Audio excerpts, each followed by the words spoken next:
here. I'm Matt Camp. This is the Wrestling Mat. It is 1 p.m. Eastern on a Tuesday. It's a weekday, so you know we are here for you just like we are every single weekday. Where? Right there. TheWrestlingMatShow.com. Right above Todd. Shout out to Todd. What's going on? What's going on with all of you here today? Hit me up in the chat. We love to hear from you. We want to hear from you. What do you want to see from this show today, in the future? You let us know. Please hit us up in the chat. What's up, Nerdy Dude, who gifted out more subscriptions yesterday, more memberships, I should say. Subscribing is free, but the memberships are right there for you. Nerdy Dude gave out 5 more yesterday because he is the Santa Claus of the Wrestling Mat, and I appreciate him. I appreciate all of you. What's up to Joseph? What's up to Phil? Good day to everyone. It's the most interactive pro wrestling show out there. I want to hear from you in the chat. What's up, Rob? Yes, it is right indeed above Todd, as always, right there. You know the deal, and that's where our memberships start, right above Todd. We'll get to that, though. I promise we'll get to that. A lot to get to today. Coming off of Monday Night Raw, hitting the major topics here, but I want to hear what you guys have to say about the wrestling world as a whole right now. Love to hear from you. What up to Ken as well? Super chats, by the way, always get you to the front of the line. So want to be able to answer those for you, whether it's on topic or something you want me to hit or just a general question. Great way to support the show is with super chats. Subscribe. That's for free. You can do that. You can go back and watch previous episodes. Put up a clip today talking about the life of Sid, how I learned from Tommy Dreamer. When we have an unfortunate passing in the wrestling world, we celebrate the life. And I've continued to hear that. I've continued to see that over the last few weeks. So that is something you can go check out at thewrestlingmatchshow.com. Plenty more coming your way. I know we kind of wound down for the summer last week, but that'll start to kick up again. So make sure you check out those clips. And make sure you're following us on social media at WrestlingMat23 on Twitter and on Instagram. Follow me at The Matt Camp. I love to interact with you on there. Certainly appreciate your thoughts. And listen, let's get into this here. Let's get into Monday Night Raw.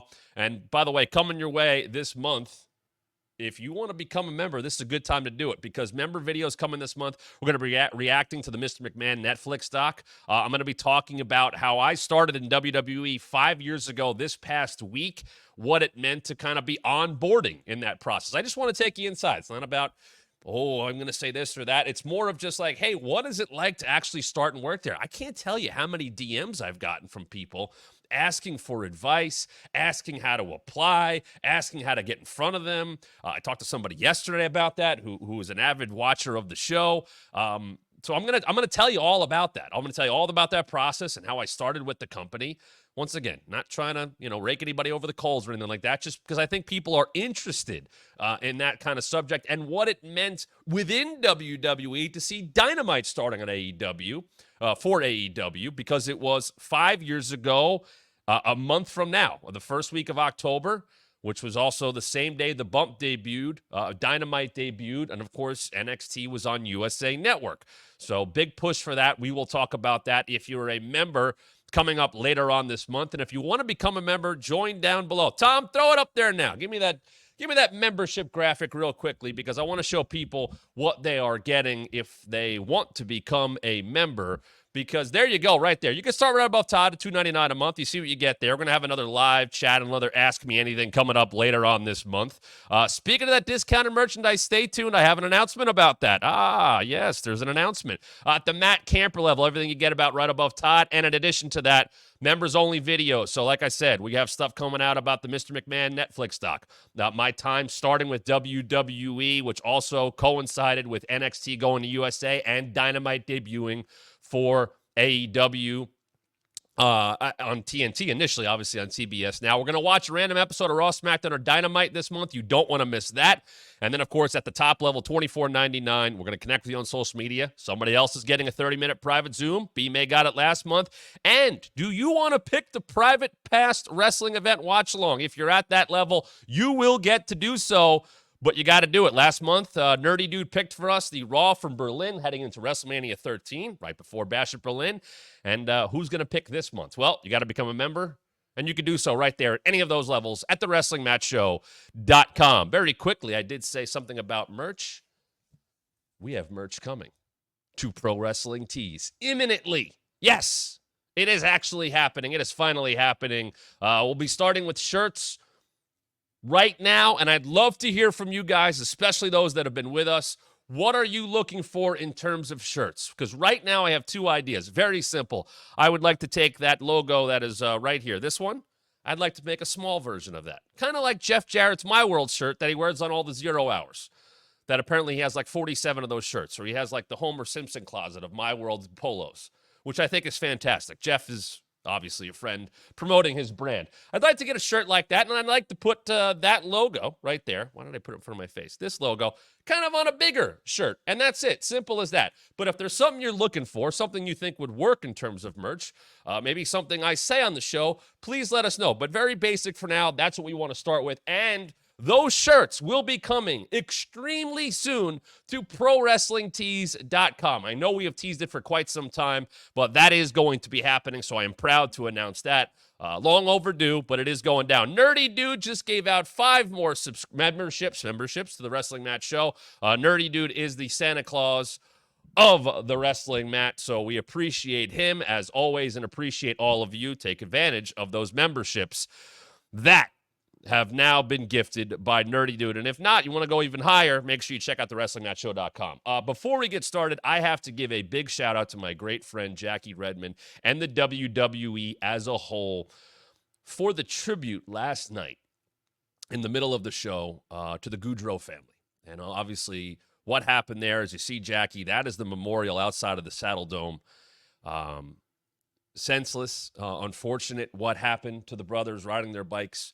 And I really want to shout out the company. I could tell, and I haven't talked to her yet about it because I know she's traveling today. That was a high-class thing to do. And I know, Sammy wore the jersey last night. I think that says a lot. I think you've seen the entire sports world reach out about this tragedy. What's been revealed about what was being planned for the families and upcoming in their lives, and for this to happen was really sad. So I really appreciate WWE taking some time out last night. Joe Tessitore introducing that, going out to Jackie, and I could tell how tough that was for Jackie. She had done a segment with, I believe, Johnny Goudreau for TNT hockey a couple of years ago, and you could hear in her voice. So that is not an easy thing to do. A very classy move, very respectable move by WWE and Jackie as a whole. So I wanted to give them a shout out for doing that last night in that stadium. And, that kind of stuff should be looked at the right way. And they did a good job with that last night. So just the tip of the cap for that. And obviously thoughts are with the Goudreau family and everybody that was affected by such a tragedy. And the sports world reaching out as they should be. So as we move on from that, we get into Monday Night Raw from last night. By the way, I'd also like to ask you to subscribe to the Wrestling Mat podcast. If you could please do that. If you haven't done so yet, we are now part of the Believe Network, and you could subscribe anywhere you get your podcast. It is this very show in audio form only. And I hope you will, if you're a member here, if you're a subscriber, a little more support would be helpful. All you got to do is subscribe on any of your favorite podcast platforms. We're on Apple, we're on Spotify, you name it, you can go get the Wrestling Mat right now. That version, and if you're listening in audio form on the podcast, thank you very much. Thank you for being with us here on the Believe Network. Thank you for being with us on the Wrestling Mat. Please rate, review, and subscribe. And if you're listening, come on over to the WrestlingMatShow.com because you get to see me. The podcast hits right after this ends, about a half hour after we go off the air. You get the podcast version of this each and every day. But if you want to get it earlier, you want to see more, come on over to the WrestlingMatShow.com. So thanks to everybody who's watching live, watching after the fact, watching clips, listening in podcast form. All of your support is greatly appreciated here from all of us at the WrestlingMatShow.com. So on to that. Let's get into Raw last night. I have 4 major topics. Here's what we're going to talk about today. It's kind of like my Around the Horn thing down the side. Not Around the Horn. Well, Around the Horn be at the bottom and PTIs on the side. Do people watch those shows anymore? Not knocking them because I grew up watching those shows. Here's our big subjects for today. We're going to talk about Raw moving back to 2 hours and what that means. I want to talk about the segment with Bret Hitman Hart. By the way, I call him Bret Hitman Hart because that's what Fink used to say. I know people say the Hitman, and I've said the Hitman, but I always think of the Fink going, Man Hart. Not my best think there. I'm a little disappointed at that. One fall. Gallows does a way better Hitman Fink impression. If you ever seen Gallows tell the Kane story, watch out for the choke slam. Go look that one up. Brett, Gunther, and Sammy, we're going to get into that today as well. I want to talk about what becomes of a now future Intercontinental Championship match between Jey Uso, who won the Fatal 4-Way main event to become the #1 contender last night, and the IC champion, Braun Breaker. Interesting match to book when you look at where both of those guys are at right now. And I also want to talk about what we thought might go down. It's going to be CM Punk, Drew McIntyre 3 at Bad Blood inside Hell in a Cell. And an interesting wrinkle that was added to the story, at least for last night, with Wade Barrett. There you go. What a great poster, by the way. Really good job. I got to say, the graphics across wrestling as of late, especially in AEW and WWE, have looked really good. I think that goes a long, long way in attracting people. You gotta catch them. I keep saying that. I know this with this channel. You gotta catch them. You gotta catch them quick. You gotta catch them right here. You gotta catch them with visuals. You gotta catch them with something that they're not going to scroll past. I think that kind of work goes a long way. I would have to say that when you look at that kind of stuff, like I said, Hangman last week with the fire, right? You had to take advantage of that. So how do they promote Collision? You just saw the first image was Hangman with the fire. You get everything you can out of those graphics. Get everything you can out of that content. WWE does that at a high level. I have seen, and I know what I called out from AEW when the show first started a couple months ago. I have seen such great improvements, and it was not about the creators, because, God, they have some amazing creative people editing and putting together their video packages. Man, their packages have stepped up in such a big way, and, it's about getting that out into the world and having a good social media strategy. I have seen a lot of improvements in that, and it's, it's about getting the creative minds what they're able to make and putting the manpower and the hours behind that out into the world to promote your product. AEW has shown improvement at that. WWE absolutely crushing it right now in that world and looking outside the box. And honestly, somebody asked me about this yesterday. They see what's on the internet, and they will take what's on the internet and make it their own if they need to, or repurpose, to use an annoying corporate term, a very outlooky email term. We will repurpose this idea to, okay, sure. But you know what? It works. Then it works in a lot of things. Look, a lot of executives are just looking on their phone going, oh, we could do that too. So I saw this thing on my phone, and I think we could remix this. I think we could repurpose this and make it our own. And they do. And they have the team that can make that kind of stuff happen. You can do that yourself. The great question yesterday from DNC Digital, what would you like to see from the past get the big time current day video package? And we went a lot of great responses from you guys on here as well. We talked about Andre and Hulk. We talked about Savage and Hulk and Savage and Warrior. And I said, Ric Flair and Terry Funk. I actually got to work with the person who is much higher up in the world now, who did what I think is maybe the best video package ever, Rock and Austin, WrestleMania 17, my way. No one has made Limp Bizkit sound more important than that person. And that, as people know, it is a top-tier main event WrestleMania level, which it was, video package. That same person also did the Kid Rock Desire videos, which I think are also some of the best stuff WWE has ever done. There's a reason that person still is with the company and has moved up in the world. But those video packages go such a long way, and you're seeing AEW step their game up with that. And it also helps to have good material to work with. That goes a long way. Now, as we get into Raw, I want to talk to you guys about moving times, because that got announced. And I heard it, and I went, 2 hours. And I went, wait a minute. Why are they going to 2 hours? And I thought about it, and then it was, wait a minute. USA is basically just extending, and I don't know what the money deal is, but as everybody knows, or maybe you don't know, Raw will go to Netflix in January, but the Raw initial contract with USA was supposed to be up this month or around this time. So it was, where are they going for the interim? Where are they going from October-ish to January? And then it was announced that, okay, it's going to continue on USA Network until it goes to Netflix.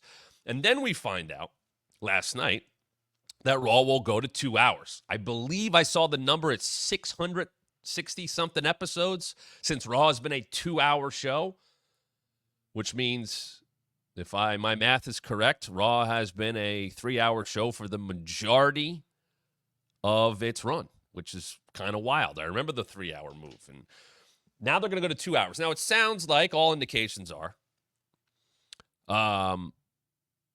that it will only be through the end of the year, and Raw is going to be back to 3 hours at Netflix, which I expected. Netflix is not going to, they're paying for 3 hours. What a 3-hour show looks like on Netflix versus being on cable or network television is going to be interesting, because what do the commercials look like? Are there commercials? How does that work? How does a 3-hour show on Netflix get formatted differently than a 3-hour show on USA Network, on cable? Because if you think about it now, every half hour, you watch a half-hour show, it's got 8 minutes of commercials. That's typically how it goes. And then now there's picture-in-picture and stuff like that. So if you just do general math on that, right? 16 minutes around that time, maybe a little more, of commercials per hour times 3. You do the math there, and you get 54 minutes. 54 minutes of commercials, give or take, in a 3-hour show. My math correct on that? I believe it is. 54 hours of commercial time in a 3-hour show. So about a 2-hour show. But what does that look like on Netflix? What is their crash to break spot? You always see babyface throw a heel to the outside of Bo, and Sami Zayn is taking control as Raw rolls on. And they go to commercial. Last night they had the commercial free. What does that look like on Netflix? How do they have to format their show differently?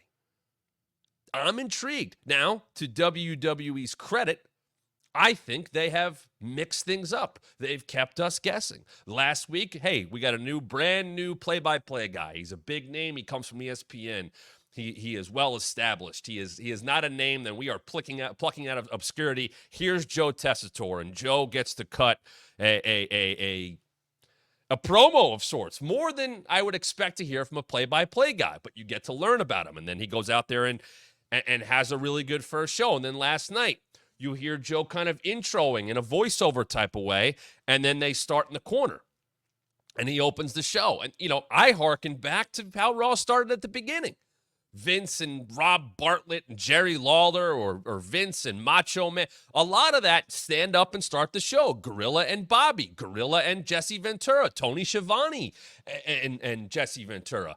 I like kind of like a, hey, welcome to the show. Then you don't have to do that every time. Sometimes you start the show with somebody coming to the ring. Sometimes you crash in with a big brawl. I love starting wrestling shows like that.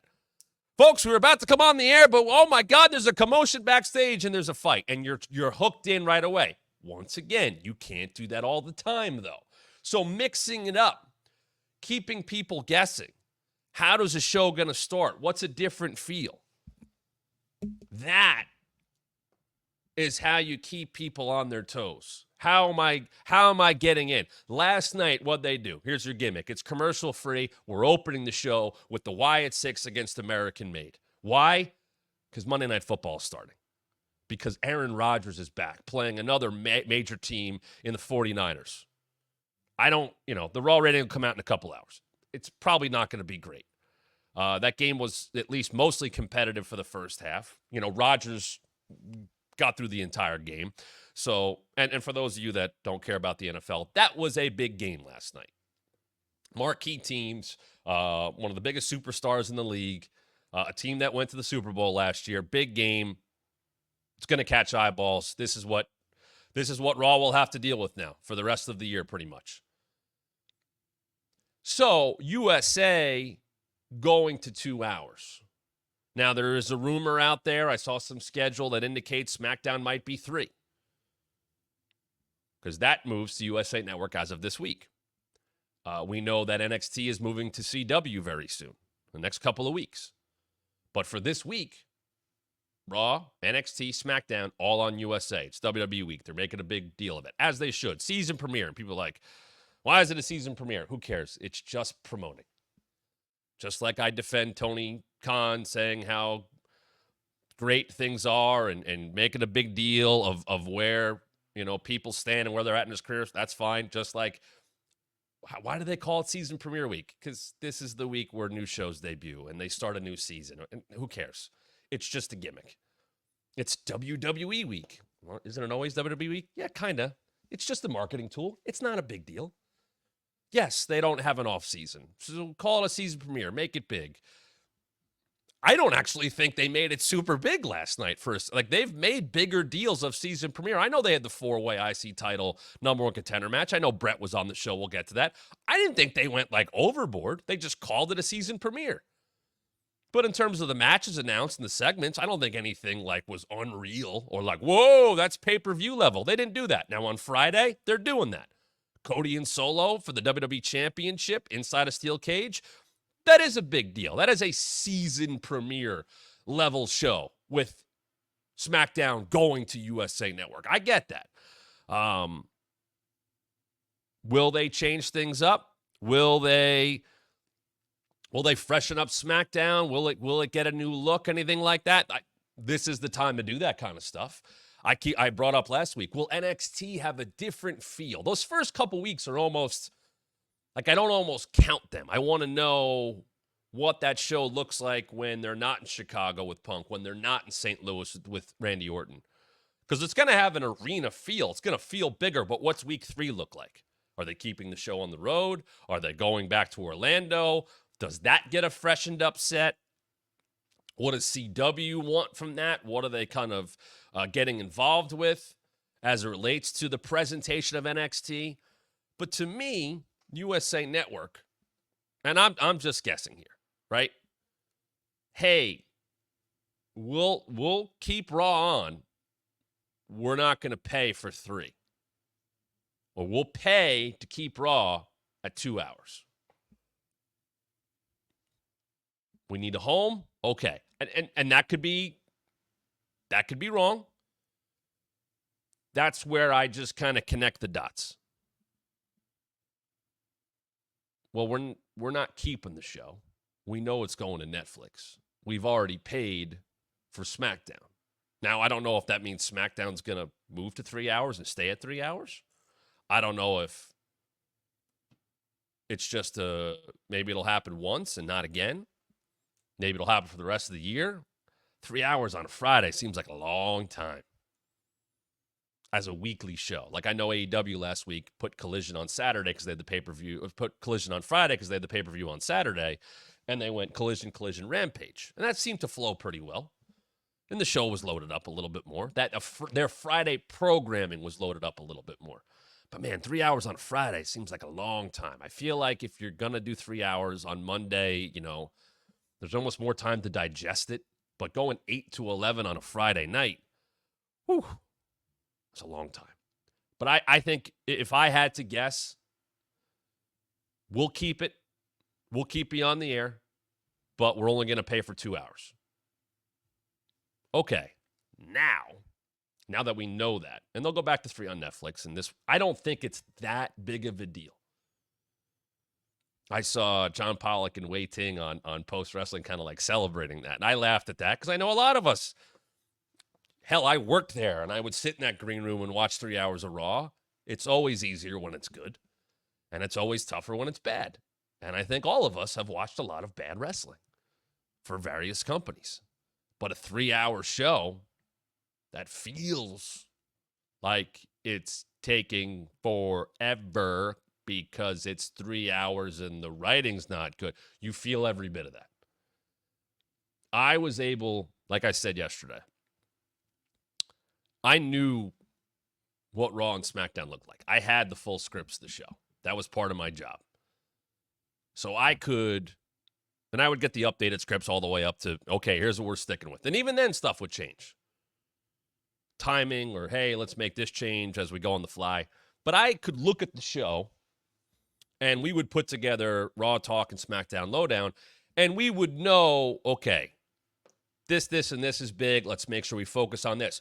We were also at the mercy, sometimes, or all the time, of the interviews we were being provided.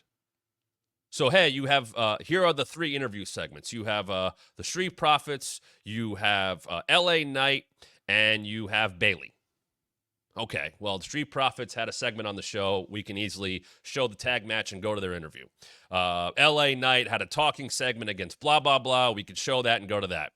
Bailey had a match against Nia Jax, so we'll show that match and go to that. But sometimes we would have to do that where this person didn't get on Raw or SmackDown. We're going to give them a talking segment, but they're not going to be on the show otherwise. All right, so now we got to explain what's going on and fill in the gap. But I would be able to look at the script of Raw, and I'd be able to look at the script of SmackDown and go, okay, this is big, this is big. You know, I don't have to pay as much attention to this because I'm eating dinner. I'm getting makeup done. And believe me, these are not complaints. This is just how the night went. I'd sit down for the show. All right, here we go. All right, maybe I can go get changed here because this is going on, or I can step away here because I know we're not going to go heavy into this segment. It's a lower card segment. And that's not being disrespectful. That's just focusing on the job. That's just focusing on the tasks at hand. That's what I was doing. So we would know, hey, Raw Talk, here are the 3 segments of the show. Here's Block A or Segment 1. Break. Coming up, we got these people. Here's segment 2. Okay. Here's segment 3. So I would focus a little bit more on the stuff I knew I was going to talk about, and stuff would change or stuff would happen on the fly. I'll tell you, there's been injuries that would happen. Hey, we've lost this person because they're in the trainer room. They got a bad shoulder. Okay, let's pivot to this. And you got to be able to do that too. So it wasn't like I was tuned out of the whole of parts of the show. I just knew, okay, I want to go a little more in depth on this. I want to go a little bit more in depth on this. Hey, I know we're selling this to the pay-per-view. Because there's, and we've seen it, right? And I don't have a problem with this, but because of the smaller cards on premium live events, there'd be stuff on Raw, or more specifically on SmackDown, that was built for TV and not going to make the PLE. But what are we selling towards? Are we selling towards the PLE? Yes. Tomorrow, later on today, because SmackDown Lowdown, here you go, if you don't know this, SmackDown Lowdown is taped Friday night right after SmackDown in Stamford. They still do this. But it doesn't air, and this may change. I think it actually it makes sense to change. Because of the Fox deal, it didn't air until Saturdays. Because Fox didn't want SmackDown Lowdown to air at 10 o'clock because they had the West Coast viewing of SmackDown, whereas USA Network didn't care because they were done at 11, and it was being broadcast on an NBC Universal platform in Peacock. Fox didn't want that. I would assume that might change because SmackDown Lowdown, being on Peacock, would follow SmackDown on Friday night, should lead right into it. We'll see. But there was give and take. There was how to fix that up. So really back to it, though. Raw moving times, I don't think is a big deal. I think it's about the money deal. I think it's about the very unique situation. What I'm very much focused on is from October to the end of the year, how do you condense Raw? Who starts to disappear? How much cycling is going to happen in terms of talent? Who gets featured? Who doesn't get featured? Do they move people around more? You lose an hour of programming, you're going to have to sacrifice some things. So you look at the show last night and you go, okay, who wasn't on? Or who was on that would get cut away? Where does that go? What doesn't get attention that now may get less attention? Is it the women's tag team titles? Is it the women's mid card? Is it the men's lower card? what gets moved? Do they try to make a point? Okay, they're not on Raw, so we need to get them in a social segment. We need to get them in a, exclusive for .com or whatever it might be. That is something to watch. And I saw a lot of conversation about that last night during Raw. Who gets hurt by this? What if SmackDown goes 3 hours? Do we start to see some shifting? I was just talking to our producer, Don, before the show. I was like, wasn't the draft this year? And I was like, oh, yeah, it was bad. Like, the draft didn't give us much. But if Raw's going to 2 hours, and I don't know how long they knew this. I assume they knew when they figured out the extension or this bridge deal to get to Netflix that they would be going to 2 hours. But what does that mean for creative? Raw's a bigger roster because it's 3 hours. Well, now it's 2. Is SmackDown going to 3? Do we see people shift around that way? I actually think under this regime, they're pretty good about not leaving holes in creative. So maybe there's a conversation about that. Maybe that's covered by Nick Aldis and Adam Pearce. There's trades, there's free agency. I always thought, I can't tell you how many times I brought this up.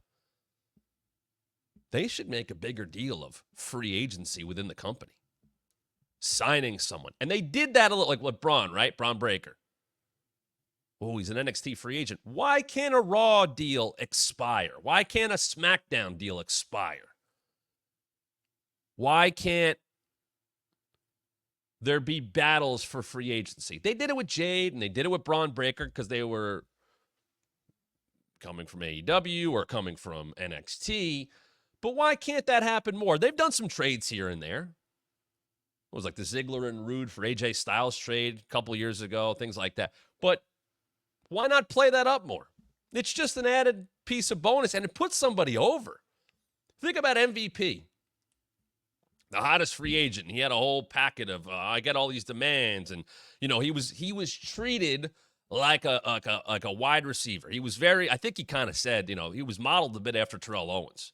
That diva wide receiver who's going to be loud but be good at his job and have contract demands. I'm not saying everybody has to be like that, but I like the idea of a free agent signing period.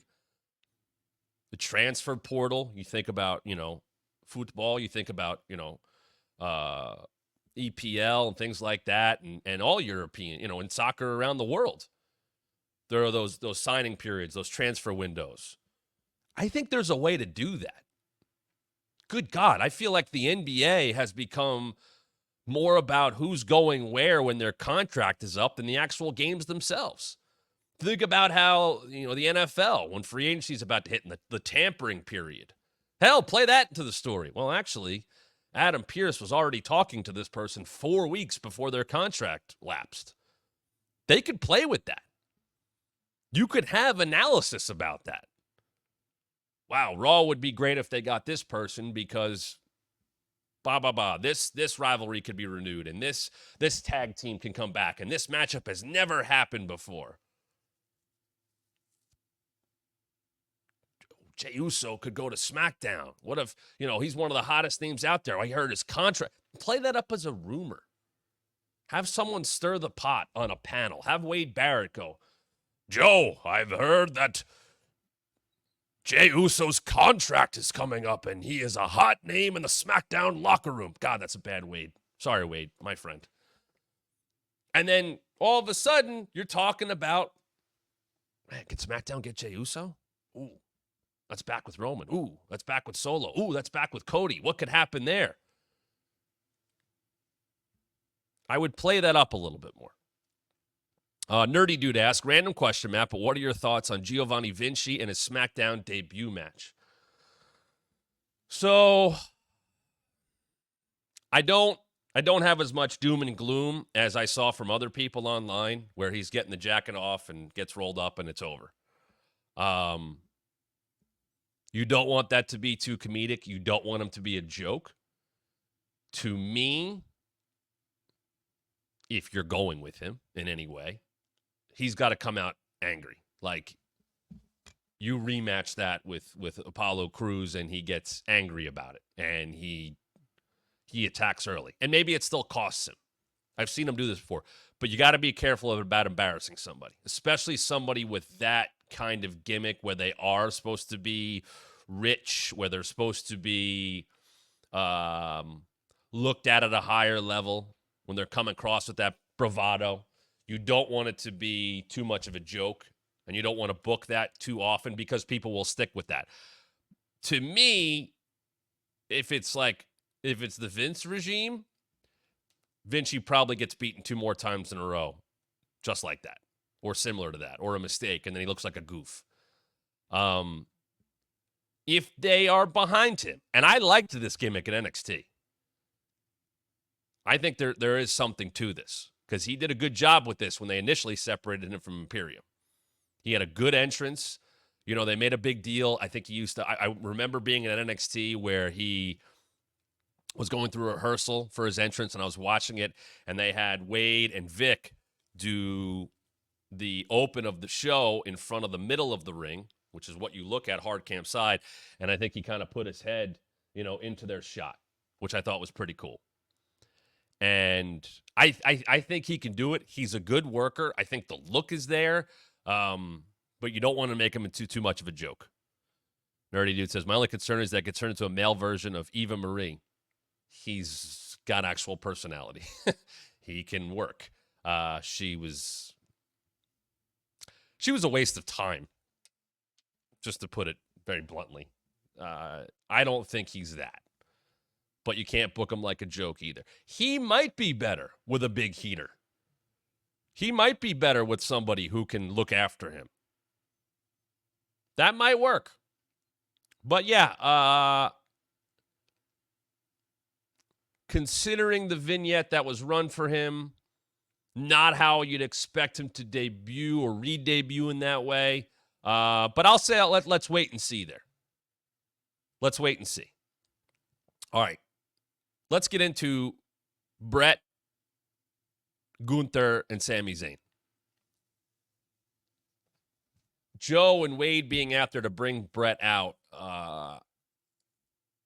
Very big introduction. Make it a big deal. I wish Brett's old theme was back. I'll just say that. I don't need the extra drums and BS, whatever. But great ovation. They're in Calgary. It's Brett. Let him soak it in. Doing the whole thing. And, Brett talked about Canadian champions, and Brett could say anything. And I'd seen the rumor, I guess, was on Fightful of Brett might not make it because he was under the weather or something. I'm glad he was okay. I don't know if he was limping or something, but he seemed okay. It was nice to see Brett get that moment. And I love that Brett is getting the bag. Because if you believe the rumors out there that after he appeared with the AEW championship, that WWE's like, here, Brett, take all this money so you don't show up there. I hope he's getting that money. I hope he has more than a big Legends deal. Good for him if he does. And Brett comes out and looked good. Sounded good. Nice to hear from Brett, and gets cut off by Gunther. Now, once again, the booking of Gunther is right on the money. Because there are going to be people that, because he's so damn good in the ring, people are going to like him. And they're going to respect him. And I heard what Undertaker said. Oh, he's got to do more chicken shit stuff or he's going to get booed. Not as a wrestler, he doesn't. The way Gunther has become a better heel, and he gets the credit for this, as I gave him yesterday, and as I gave him the 2 days after not SummerSlam, Bash in Berlin. Gunther is a heel with his words. Gunther's promos cut you down. Gunther, and I don't want to say it's always the same, but he has a way of being complimentary and kind of luring whoever he's talking to into, no. You're great. I respect you. You're a great competitor. Look at what you've done here. But, and then he cuts into you. Randy Orton, one of the greatest of all time. But that's the thing. Not the greatest. And goes into his shortcomings and goes into his screw-ups. He did it with Miz. Gunther turned Miz babyface. This babyface run of Miz started with Gunther going like, I don't respect what you are or how you do it. Gunther and Miz couldn't be any more opposite. And then Miz gets all fired up. You get a good Miz fired up like, hey, don't disrespect me. I think that's some of the best stuff Miz can do. And he did. I'm a 2-time Grand Slam champion. How dare you question me?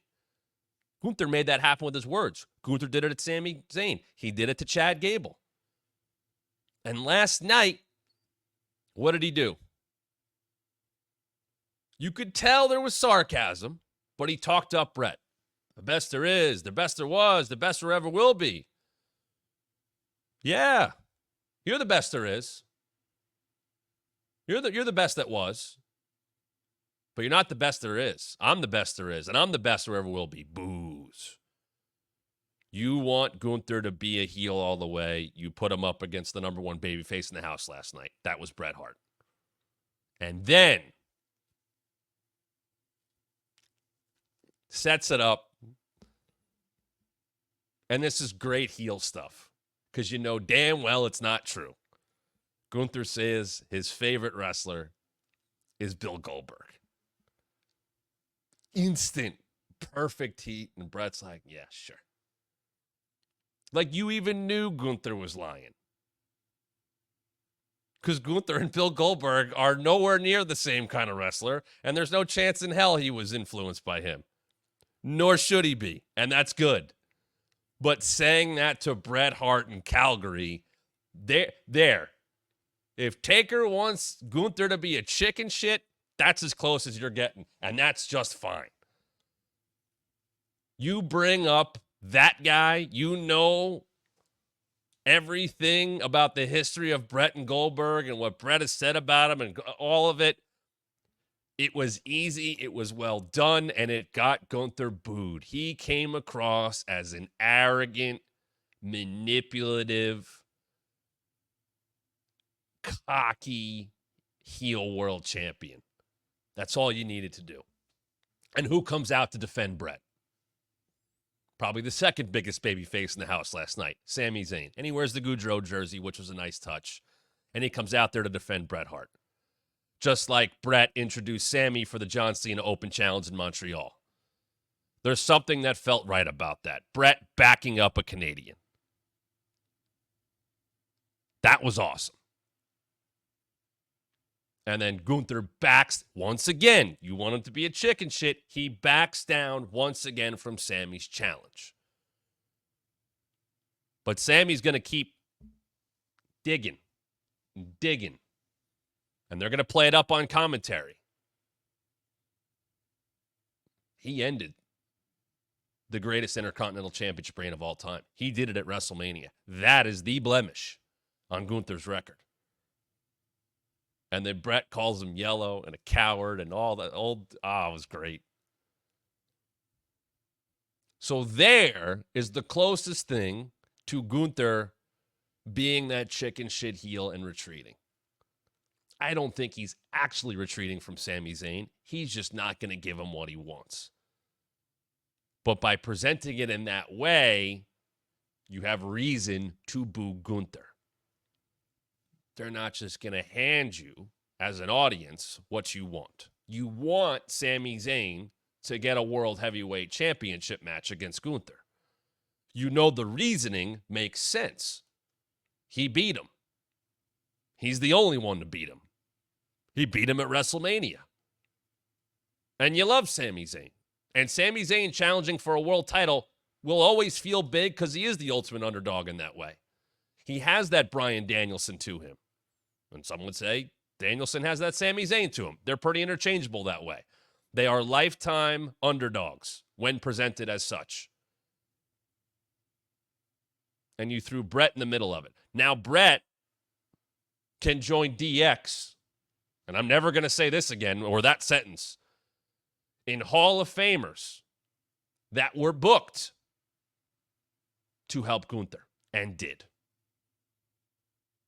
Raw 25, as people remember, was a mess of a show, especially at the Manhattan Center.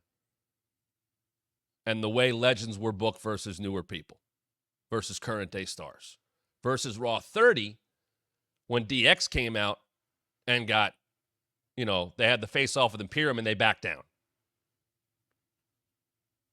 I thought that was one of the most important moments for Gunther on the main roster. And it wouldn't have happened under Vince. And last night, not that Brett backed down, but Gunther got to say a lot to Brett. And Brett didn't say a hell of a lot back. So once again, a Hall of Fame act is elevating Gunther in the right way. And by proxy, Sami Zayn. We're going to get Sami and Gunther. We still have time to get to that at Bad Blood. And it's yet another high-caliber babyface opponent for Gunther that he will beat, but they will give a great match to. Now let's move to Jey Uso and Braun Breaker. Something I had an issue with leading into what was kind of the finals of this Intercontinental Championship tournament contendership matches was that it seemed like Braun and Jey were too connected, that Braun wasn't acknowledging everybody else enough. And they kind of telegraphed what ended up happening anyway. But whether it was correcting on the fly or looking at, we've pushed Braun and Jey a little bit too much, they had Braun interact with everybody last night. And I think that added to the match, and it added to the credibility, or at least the possibility, of anybody winning that match. Now, Braun, the only thing, though, Braun's embroiled with Bronson Reed. That had to take a little detour last week because of Bronson having COVID. Pete Dunne is dealing with Trick Williams, and he's also dealing with Sheamus, as we saw. Jey Uso had been mixed up a little bit, or a lot, I guess you'd say, with Judgment Day, but more so backing up Rhea and Damian. Whereas Ilya really didn't have anything else going on. But we've seen Ilya and Braun. But at least they put an effort in to have Braun deal with everybody. To at least throw the possibility out. To have even that footage to go to of Braun interacting with all of his possible opponents.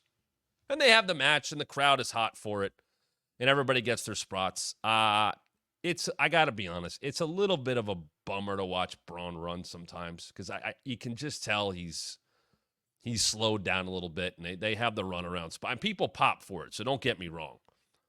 But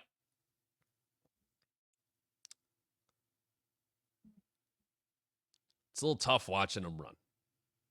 And I feel bad. I don't know how badly he's beat up or anything like that. But you can tell it's a big spot, and I wonder if it's, you want to hit your big spot. That was his big thing. And then he takes, that is not easy what happened with Bronson and Braun last night. It reminds me of AJ hitting a phenomenal forearm to Roman, and Roman getting up just enough so he crashed through the table. Braun is tall enough, so it's not like he had to jump much, but to time that, to take the splash like he did and go flat back on the table, to not be on the table already, that could have gone badly. The table could have broken weird. He could have hit the corner, but my goodness, they nailed it.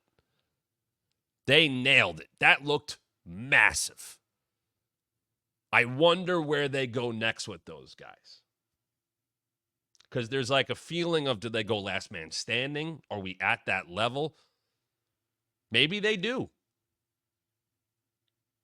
They could do that. We got time. I think you could build that up the right way, especially at Bad Blood, if you want to add steps, which right now only has one step on it, that you could build that up. But Jey wins the match. And the crowd, like we have said, is with it. I've said that plenty. I don't know if they've been super with his match in-ring work, but he's over. Yeet's over. The entrance is over. Good God, he's interacting with, the other big, massive, hot act on the show with Rhea and Damian, which we saw again last night. So he wins. So now you have a Raw rookie who's already the Intercontinental Champion, a Raw rookie. I know he's been on NXT, that you're going with in Braun Breaker. Like I said recently, go back and watch it at thewrestlingmatchshow.com, that the booking of Gunther, there's been a domino effect of, well, Sami Zayn beat him for the Intercontinental Championship, which made beating Sami a bigger deal because he got through Chad Gable and Braun Strowman and all that stuff. And then what happens? Well, Braun Breaker eventually beats him. So Braun Breaker has defeated the guy who ended the unbelievable record-setting run of Gunther as Intercontinental Champion. So now you've put Braun at a pretty high level, and you're clearly going with him. It's very simple. An upstart guy you see a lot in who can run through people. Okay. And then you have now Jey Uso, who feels like, while he is over at the level that you want him to be, what do you do with this match? Now, the obvious, and I just saw Nerdy Dude say it. I hate to say it, but I already know that Jey won't win the belt because of Judgment Day interference, although I'd love to see Ilya pick up the win instead of Jey, but that's just my opinion. You have this. That's a good-looking match on paper. Obviously, the people are behind Jey Uso. There's no doubt about that. But you also have the consistently booked, the building of Braun Breaker, who they obviously see a lot in. And I understand that, as they should. But is Braun beating Jey Uso clean? If Braun is a heel as he is, does it matter as much if Braun beats Jey with some outside interference?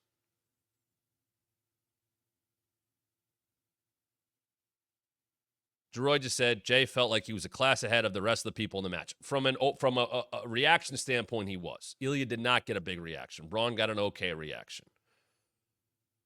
Pete's not going to get a big reaction. But it almost feels like a match they're going to too soon, and I'm not saying that they are. It just feels that way. Is Jey going to lose another big match? Jey lost to Roman at SummerSlam last year. Jey lost to Damian Priest the month after, WrestleMania. Here's another shot for Jey. Are you taking the IC title off of Braun Breaker? I don't think you are. Does Jey find himself in another factional battle?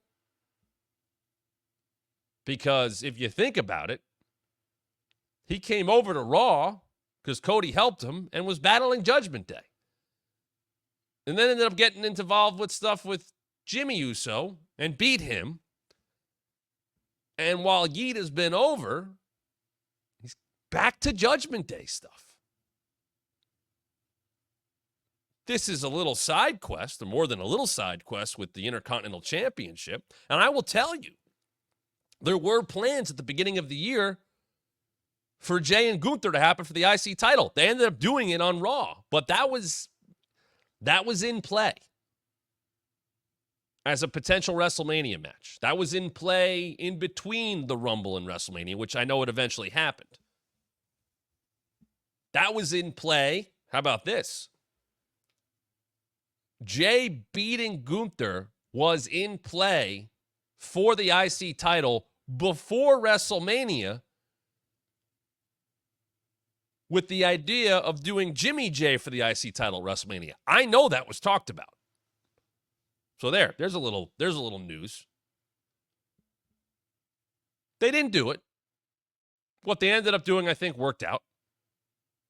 But now Jey is back to the IC title against a different opponent in Braun Breaker. But you have Jay, I think, established for the most part towards the top of the card without that big signature win to his name. Braun is obviously someone that they're going with. So what does a match like this look like? Is it just as simple as Judgment Day getting involved because Jay's gotten involved in their business? Perhaps it is. Would that be a letdown, though? Because this feels like a match that the company would probably love to do again down the road with even bigger stakes, maybe world championship aspirations. They have some interesting booking decisions to make as it relates to that. Punk and Drew. Drew comes out. I think right now,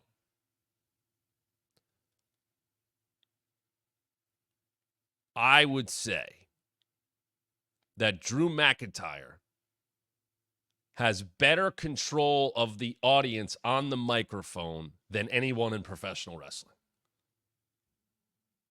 If you want to talk about someone who is comfortable as it gets in front of a big crowd, who can't be shaken, who can't be thrown off his game, who controls the audience, who knows what they're going to chant, who knows how to handle chants, who knows how to send them in directions he wants, who takes his time. And he gets to do that, believe me. I don't know if I've ever seen Drew McIntyre more comfortable than he is right now. His command of the audience is outstanding. You want to learn about cutting promos, you want to learn about dealing with a live crowd, you watch Drew McIntyre right now. That is main event level, top tier work he is doing. He tells them to chant things, and they do it. He tells them, oh, no, keep that going. He's so good at it.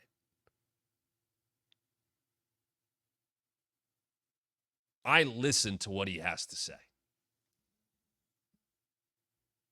He worked in promoting his movie, and it wasn't awkward. It was talking himself up. And I said, when he retreated a couple weeks before the strap match, I think that was the most they've really leaned into him being a heel.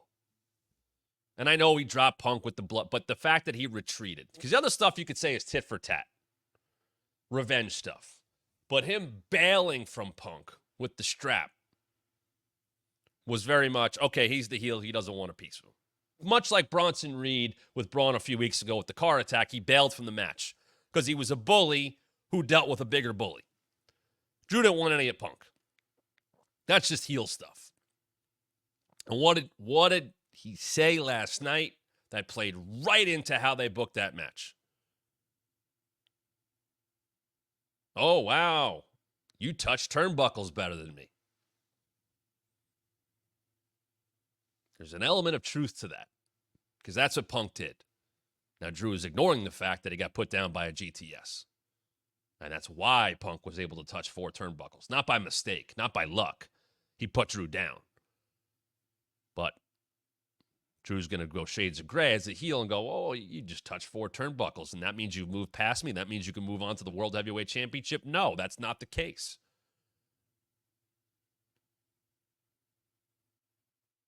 And that's a fair argument because they're 1-1. But Drew pinned Punk.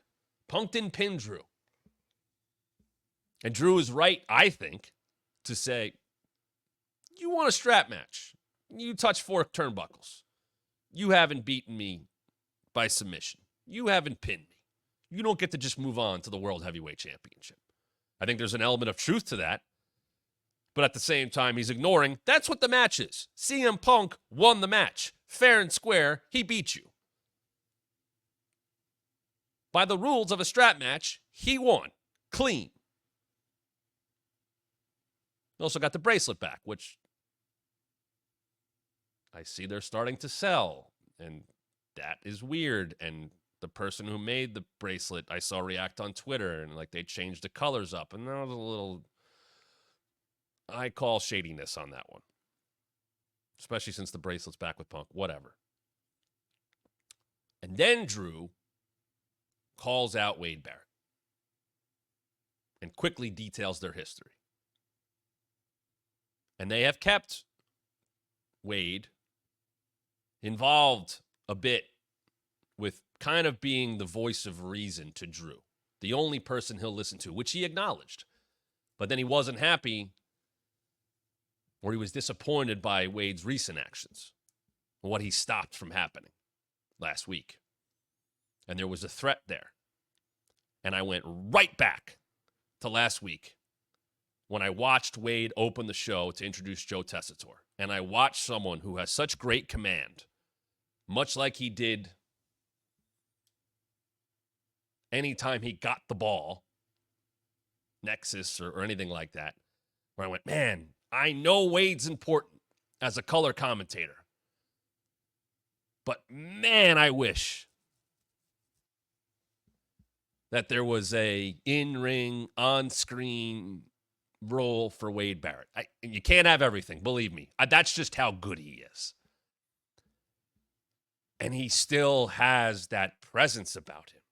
To Wade's credit, he has kept himself in phenomenal shape and all that, but his voice commands your attention. And that's why he's so good at his commentary. But him just standing there in the ring and then him having that face-off with Drew, I went, oh, boy, would I love to see Wade back. You could tell me that Wade comes off commentary and I would believe immediately he's in the main event. I know I had teased doing this video, and we're going to get to it at some point. If you want to talk about the biggest misses in WWE history, I think Wade Barrett's number one. Number one.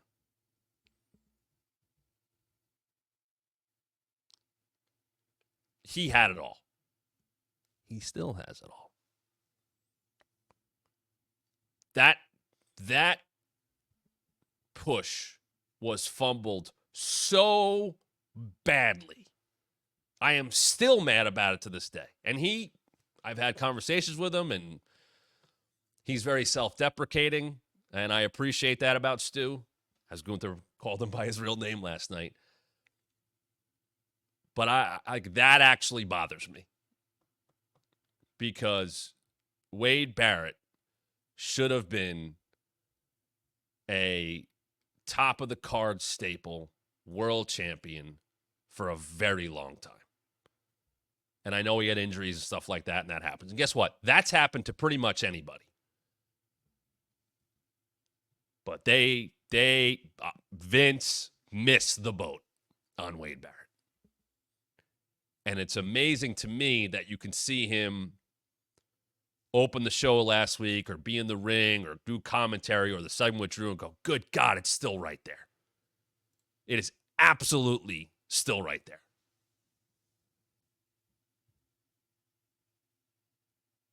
And who knows? I don't know. But there is an interesting element of,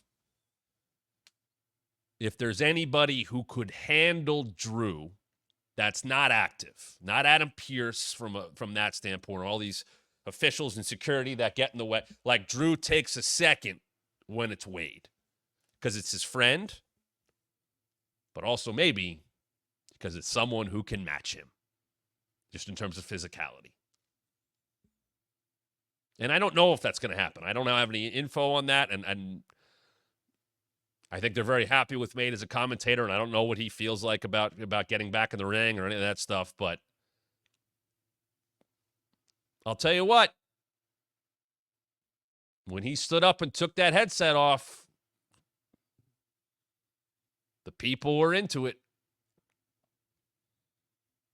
It's two big guys who look like they belong at the top of the card facing off with history. Oh, okay. And before it got too far, Adam Pearce comes out. And that just kind of hangs there then. Are they going somewhere with that? Or is that just the one person who's always around, who's always present for what Drew McIntyre is doing, that could keep him in line. It's a good wrinkle to the story that leaves you wondering, is there more there with Wade Barrett? But Adam Pearce comes out and cuts that off. You lost the plot. You're not worried about Punk. Now you're worried about your friend. And they make the Hell in a Cell match. And they'll now have about a month of build on top of everything else that's happened to get to Hell in a Cell. And Punk put up a picture on his Instagram last night covered in blood from the dog collar match he had with MJF. Probably Punk's best match, and I would say easily Punk's best feud since, I mean, in his return to wrestling, that's his best stuff up until what's happened with Drew. And he put that picture up last night because he wasn't at the show, and Pearce said he talked to him. They've done blood already. They pretty much have to do blood in that match. It's called Bad Blood. It's in Hell in a Cell. They've bled already. The feud warrants it, right? I talked about yesterday how the stuff that happened at All Out, multiple feuds warranted the level that they got to. Garcia and MJF going after each other's neck. Willow and Stat was a friendship that broke apart. That was a massive betrayal. So it goes to a street fight because they had street fight history and everything they did. That made sense. The stuff with Swerve and Hangman had just gotten to a level that was just off the charts. Punk and Drew are at that high of a level where it should be a total mess in there. It should be ugly. It should be violent. There should be blood. And I think there will be. And the feud warrants it. And you would think that's the blow-off. And I do wonder, deep down, knowing both of them as competitive, always hearing and seeing everything, if they have a bit of motivation.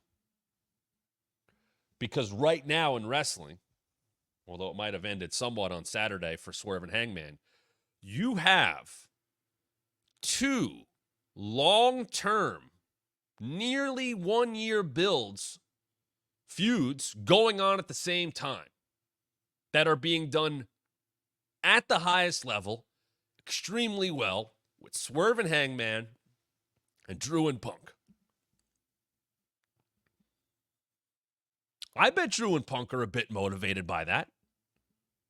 Because while there are fans of just AEW and there are fans of just WWE and there's crossover fans and there's people that don't like stuff or whatever,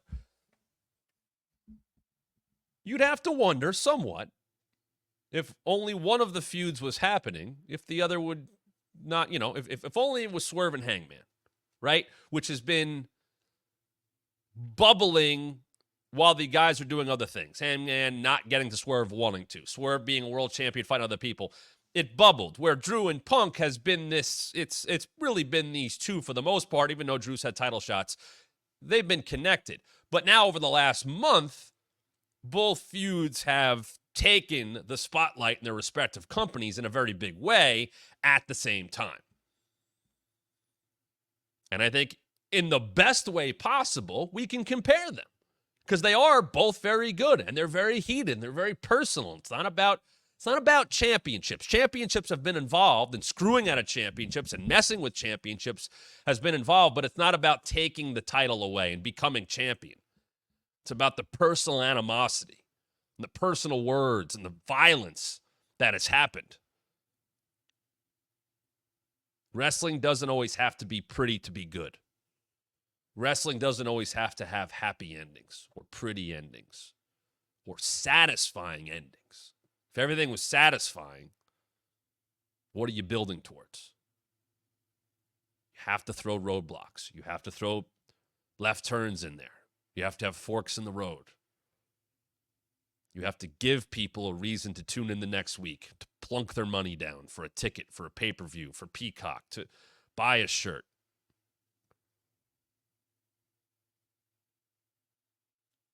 I don't know what the follow-up is for Hangman Adam Page. They haven't announced him for Dynamite tomorrow night. I'm pretty sure we'll see Punk next week. They might have announced it. If I miss it, I apologize. But I know they now have a month to build up a Hell in a Cell match. And I know that both men, deep down, when this is over, do want to be World Heavyweight Champion. As they should. But they know they can't focus on that right now. But without saying it, because it shouldn't be about that, theoretically, whoever wins a feud between Drew McIntyre and CM Punk is going to be in line for a World Heavyweight Championship match. So there is that underlying part of it, especially since Punk has brought it up. Hey, I want to go after the world title now. And Drew has been screwed out of it 3 times. There is that level. So you can build to the future there. You're going to have someone win this feud and have that as credibility of Drew beat CM Punk 2-1 or Punk beat Drew 2-1. Hell yeah, the winner of that feud should get the world title match. With Swerve and Hangman, it's not that. Now it's what is Hangman now? He vanquished. He put down Swerve. Who is Hangman now? Who has Hangman become? It's 2 different stories. But the level that both stories have gotten to at the same time is pretty damn good for wrestling fans. And I kind of think,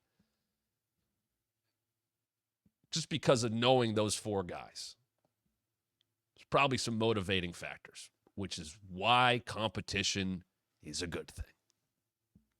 And that brings us to the end of today's program.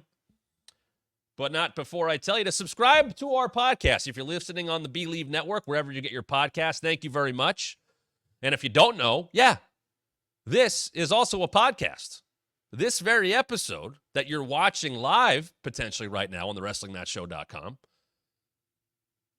the podcast version hits about a half hour after this ends. And if you're listening to the podcast going, wait, I could have heard this already? Yes, you can. You go to the WrestlingMatchShow.com at 1 p.m. Eastern. You're watching it live. You can watch everything there. You can watch our past clips there. We'll have a lot more going up this week. We do have merch coming out very soon on Pro Wrestling Tees. I can now tell you that. As soon as I have the link, you're going to get an option to go buy that. We'd love your support there. We'd love your support if you became a member at the WrestlingMatchShow.com. Coming this month for members, we're going to be reviewing the Mr. McMahon Netflix documentary. I'll share my insights on what I know about that. We're going to talk about my time onboarding, becoming a WWE, not employee right away, but joining the company in 2019. A month before NXT went to USA Network, a month before Dynamite debuted. What I was doing in that first month, what was going on behind the scenes, what I knew, what I was learning. For those that care about, the bump debuting, that also debuted on the same day that Dynamite debuted. What were we told to cover? What were we told to ignore? How did I learn about being part of the company? That is going to be a members-only video coming up later this month. We're going to be watching a live Raw or SmackDown or NXT or Dynamite at some point this month. That is a members-only thing at the Matt Camper level, the mid-level. The Matt Event level, though, gets you so much more, including your option right there. We watch back something from wrestling history, and we do that with the Matt Event level people. And if you're at that level, maybe you'll get to pick it this month. Or maybe you'll get the 30-minute private Zoom where it's just me and you. You can ask me anything you want. I did it with B-May, who's in here. Shout out to B-May. He could tell you. We had a lot of fun talking about all kinds of things in that 30-minute Zoom. You could be there. So we got a lot coming your way. If you want to become a member at thewrestlingmatchshow.com, click join down here. If you're listening on the Believe Network as a podcast, we appreciate you. But there's so much more here at thewrestlingmatchshow.com. And if you're watching, we'd love to have you in audio form as well. Great way to support the show for free. Just hit subscribe on wherever you listen to your podcasts, and you get the show every single day. It's a daily show. It's 1 p.m. Eastern, and we will be with you every single weekday at 1 p.m. Eastern. So all of that is coming your way. I always appreciate your support. If you're watching after the fact, please leave a comment down below. I'll be answering a lot more of those in the coming days. Then share this with your friends. We love having the most interactive pro wrestling show out there. And the good part is, I'll be back tomorrow to talk about wrestling even more right here on the Wrestling Mat.